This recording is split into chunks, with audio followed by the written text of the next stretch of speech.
Hello guys, this is Rom Tips. Today I show you how to use effects on YouTube Shorts. Subscribe and give me a like if this video helps you because your feedback helps me. Alright, open YouTube and click on plus central screen and click on effects. Alright, and search and find your it effect and click on. Alright, or mirror site and retro 3D and can get yes.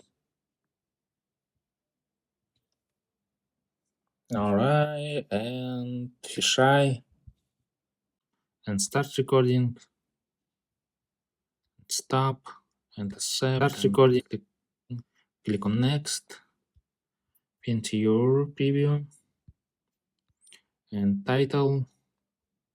Hello and press done. Visibility and public or unlisted or private or after public. Your select data 23 October and press OK and select time AM or PM and select and press OK back and click on save drafts or upload shorts. Alright, that's all. Bye. Subscribe and give me a like of this video because your feedback helps me.